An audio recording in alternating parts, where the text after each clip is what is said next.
Hi, I'm Phil Kenyon here with Visio Putting to talk to you about the TempoStik Plus and how it can help you adapt to different slopes.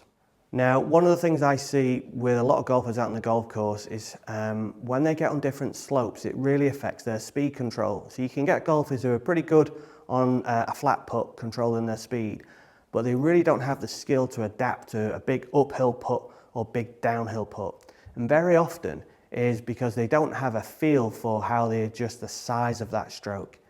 Now, as a consequence, if you don't adjust the size of your stroke to the demands of the putt, it's going to put strain on your ability to be consistent with your rhythm and timing.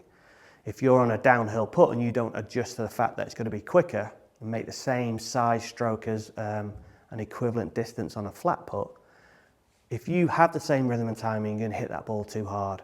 So often a player then will slow down, they'll feel their timing change, they'll feel deceleration in order to control the speed.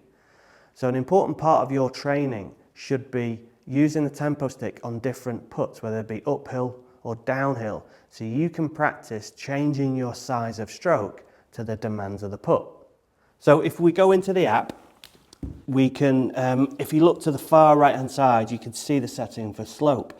Now the default slope setting is 0, so if you're practicing on a flat putt, we've got 0.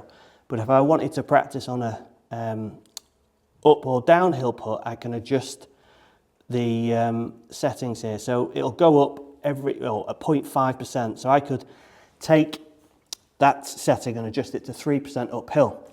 Now, at the moment, I'm on a 13-foot putt, 12 stimp. And if we looked at the swing length of that, if I compute that, I'd need a swing length which was 10.5 inches. But if I'm going to go 3% up, just do that in the settings, compute, then the swing length now is going to go to 13.4 inches. So we know that putting uphill, we're going to need a bigger size of stroke. We're going to try and keep the rhythm and tempo the same, but the stroke size needs to change. And very often people aren't or don't have a sense or feel for that. If I was to take that same length putt and now go down to 3% downhill, I press compute, 6.2 inches. So that's the same visual. So I'm trying to hit the ball 13 foot, but the slope itself is going to have a significant effect on the size of the stroke.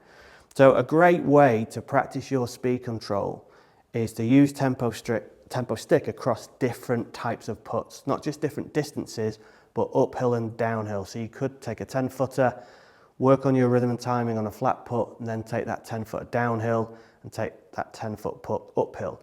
It's going to help you work on the consistency of your rhythm and timing, but it's also going to give you a feel of matching swing length to a putt type, and that's a really important skill. I see that skill break down for a lot of golfers.